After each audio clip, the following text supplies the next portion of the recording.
Jadi kalau gini, Anda kalau bekerja, saya, Anda, kita bekerja, kan dapat gaji ya? Gaji. Ya, itu bahasa Arabnya gaji. Sekarang ada yang menyebut ratib. Ratib. Pokoknya disebut ujrah. Pokoknya yang harus dibayar. Makanya kalau Anda ke Timur Tengah itu naik taksi, ada tulisan atasnya taksi ujrah.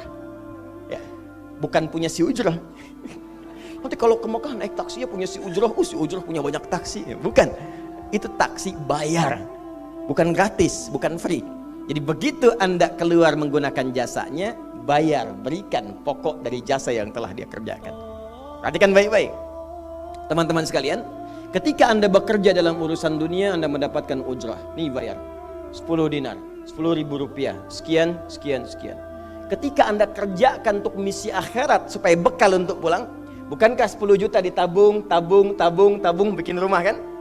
Beli pakaian yang elok, beli kendaraan. Sama persis Anda sholat itu diberikan juga bayarannya, diberikan juga pokok pemberiannya. Anda puasa diberikan pokoknya, baca Al-Quran dikasih bayarannya. Namanya pahala. Dalam bahasa Al-Quran disebut ajrun namanya. Dunia ujrah, akhirat ajrun. Lahum ajrun ghairu mamnun. Ajrun. Berapa ukurannya? Minimal 10. Turun Quran surah ke-6 ayat 160. Ya, kita keluarkan supaya terukur. Ya. Setiap pekerjaan dunia menjadi nilai akhirat punya poin. Pekerjaannya disebut hasanah namanya. Ya. Amal solehnya disebut hasanah. Siapa yang mengerjakan di dunia pekerjaan punya nilai akhirat, amal soleh namanya hasanah. Setiap hasanah punya poin 10. Man jaa bil hasanati falahu asyru amthaliha. Siapa yang mengerjakan perbuatan di dunia dan punya nilai akhirat, bekerja dikerjakan karena Allah mencari yang halal. Tuliskan poinnya. Salat, tuliskan poinnya. Setiap pekerjaan 10. Hitungannya 1 keduanya 500 tahun, 2 ketiganya 500 tahun, 3 keempatnya 500 tahun. Jadi jangan menghitung 1, 2, 3 terlalu sedikit. Di hadis Muslim saya sering katakan ke masjid saja dapat 25 poin baru nyampe. Jarak 1 ke 2 500 tahun. Jadi kalau ada yang tidak sholat dalam sehari, 1 kali sholat kehilangan 10 pahala kali 500 tahun. Dia kehilangan pahala 5.000 tahun. Ya, dosanya berapa? Nah, makanya sering kita bermohon begini, ya Allah, jadikan semua perbuatan duniaku punya nilai akhirat supaya ditampakkan di akhirat. Di hasanah dunia ini akan ditampakkan saat dihisab di akhirat. Makanya sering kita katakan, ya Al-Baqarah ayat 201, wa minhum may yaqulu rabbana atina fid dunya. Ya Allah, jadikan semua kegiatan duniaku hasanah. Namaku sudah hasanah ya Allah. Di perbuatanku belum tentu. Ya sudah suami namanya Hasan, ya istri hasanah, anaknya Husna, ya kan? Yang laki-laki Husain, tuh. Semua kumpul, tapi kalau pekerjaannya tidak demikian menjadi amal soleh, nggak terkumpul ini. Ya, dan akhirat pun nampakkan lagi hasanahnya. Maka diteruskan ayatnya, wa fil akhirati hasanah. Makanya saat di akhirat itu ditampakkan, faman ya'mal mithqala dzarratin khairan yarah. Ya, makanya kalau mau mithqal, yang khairan yarah. Jangan yang syarran yarah. Ya, pada yang baik-baik, miskol tahajud, miskol untuk baca Quran, ya, miskol untuk bisa tilawah, miskol untuk mengingatkan puasa sunnah, itu khairan yarah. Ya, mithqal pada yang tidak bagus tinggalkan, itu syarran yarah. Ini balik sini. Maka dapat kita nilai ini kembali kepada Allah, kumpulkan semua ini. Tinggal nanti tergantung Anda mau punya rumah di yang mana daerahnya. Komplek yang elit. Di Indonesia di sini Jakarta ada Pondok Indah. Ada beberapa tempat-tempat yang lainnya, elit kalangannya, Menteng dan seterusnya. Maka di surga pun ada komplek yang elit-elit. Ada Firdaus, ada surga Aden, ada macam-macam. Tinggal Anda cari bekal yang serius, turunkan kemudian ke bumi. Cuman sayang, dari sekian waktu yang Allah berikan disebut dengan ajal, menjadi batasan kita untuk beramal. Setiap kita dibatasi oleh waktu. Seperti Anda pun bekerja dunia, bukankah ada waktunya? Waktu produktif untuk bekerja, setelah itu ada masa pensiunnya. Dalam bahasa Arab, sesuatu yang kita kerjakan dengan batas dan setelah hilang batasnya, selesai aktivitasnya, disebut dengan ajal namanya. Maka Allah membuat ketentuan, kita pun tidak abadi di bumi. Setiap kita punya batas waktu. kalau selesai dinas kita dan pulang kita untuk mempertanggungjawabkan semua yang kita kerjakan di sini. Maka turun Quran surah ke-7 ayat 30 berapa? 4 untuk menggambarkan ini. Walikulli ummatin ajal fa idza jaa ajaluhum la yastakhiruna sa'ata wa la yastaqdimun. Setiap umat seluruhnya tanpa kecuali itu pasti punya batas waktu untuk beraktivitas dan selesai pulang. Aktivitas kita ketika bergerak mencari kehidupan ma'isyah, pekerjaannya disebut dengan asya. Diingatkan kalau harakat fathah turun ke bawah kasrah artinya selesai harakatnya, hilang pekerjaannya. Dari asya menjadi isya. Setiap hari diingatkan kita dengan sholat isya. Hei, seaktif-aktifnya Anda, sesibuk-sibuknya akan selesai semua itu. Dan semua kita akan pulang. Bukankah setelah isya kita terpejam? Itu kan latihan. Makanya dalam doa saat akan tidur jadi disebutkan bisikallahumma amutu wa ahya. Ada riwayat lain ahya wa amut. Riwayat populernya amutu wa ahya. Mungkin malam ini saya pulang, saya meninggal.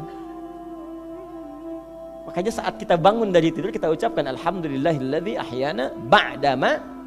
Ada maknya, sementara aja.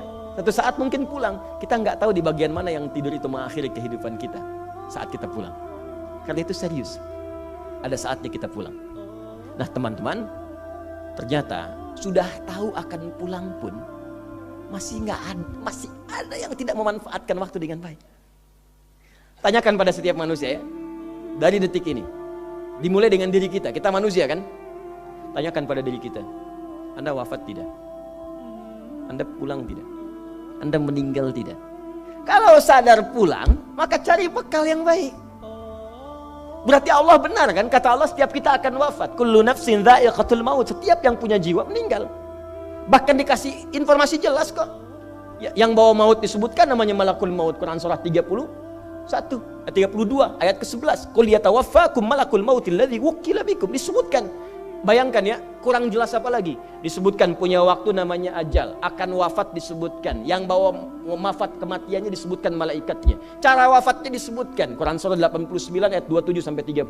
Ya ayyatuhan nafsul mutmainnah, itu yang tenang, yang dahsyat dipukulin malaikat juga ada.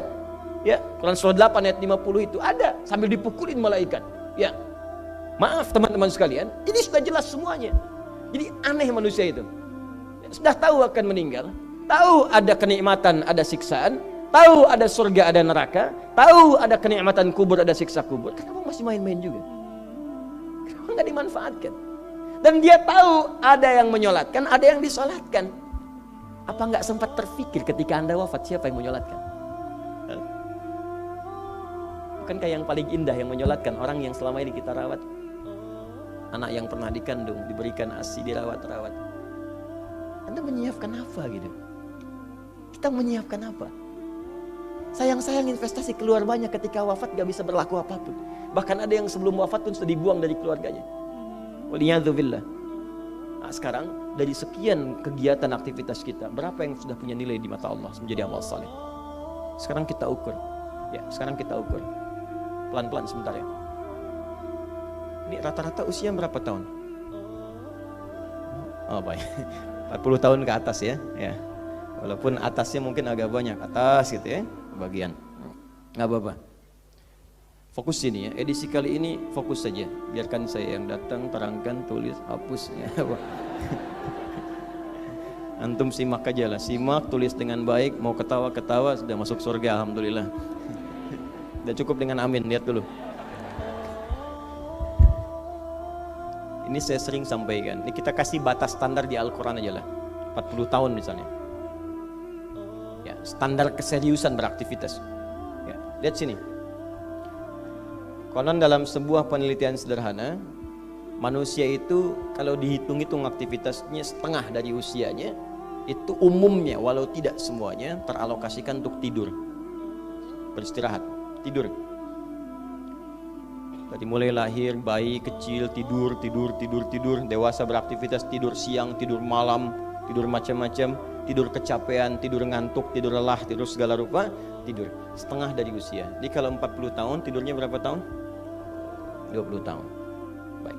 Sisanya beraktivitas, ya, nah itu berapa tahun? 20 tahun.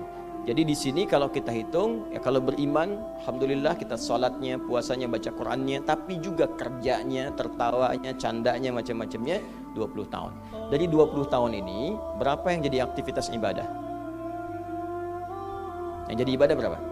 Ya, jangan terlalu pesimis ya, ambil 10 tahun misalnya. 10 tahun ibadah.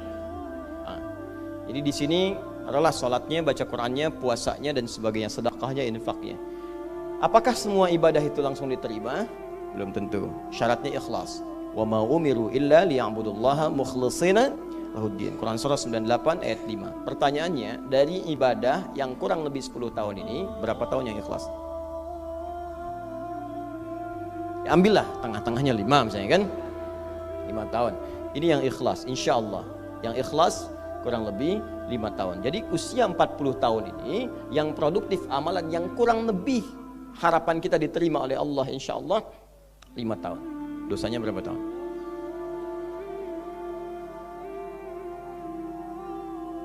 Dan masih bisa tertawa. Dan masih mengharap surga. Masih ingin ke surga Firdaus. Masih ingin mendapatkan segala hal yang istimewa. Sementara kita sadar, gini caranya begini. Coba ucapkan dengan kalimat yang lantang bahwa Anda tak punya dosa. Kalau tak mampu, berarti punya dosa. Ucapkan Anda sudah siap ke surga. Kalau tak mampu, amalnya masih kurang. Jadi kalau sudah merasa amal masih kurang, dosa banyak, terus masih main-main juga. Sudah tahu usia sudah di atas ini, ada yang 50, 60 tahu, waktunya sedikit. Yang kemarin-kemarin banyak yang sia-sia. Jadi kalau yang kemarin-kemarin kurang, masa sisanya masih dikurangi juga? Anda 40 tahun, 50 tahun, 60 tahun. Sekarang anak 4, 5 tahun, bahkan matanya buta, ada laki-laki, ada perempuan, sudah jadi penghafal Quran. 5 tahun hafal Quran. Belum baligh. Dan berharap punya bekal di hadapan Allah. Kemarin sahabat saya, Syekh Ali Jabir, ya, datang ke Bekasi. Cerita tentang Kaila, anak 5 tahun, mata buta. Murajaah hafalan Quran sehari 5-7 juz. Dikatakan oleh beliau, Kaila, apa enggak capek terlalu banyak? Kamu kan punya uzur di hadapan Allah. Allah Maha memahami keadaan kamu. Apa enggak lelah? Saya malu justru kepada Allah kalau kurang daripada itu. Anak 5 tahun mengulang hafalan Quran setiap hari 5-7 juz, dan malu kalau kurang di bawah itu sebagai bekal untuk menghadap Allah. Anda diberikan kesempatan sampai lebih daripada 50 tahun, lebih daripada 40 tahun, lebih daripada 20 tahun. Dan sampai kesempatan itu, sampai hari ini pun untuk baca pun belum punya waktu. Dan Anda mengharap surga, Anda siapa?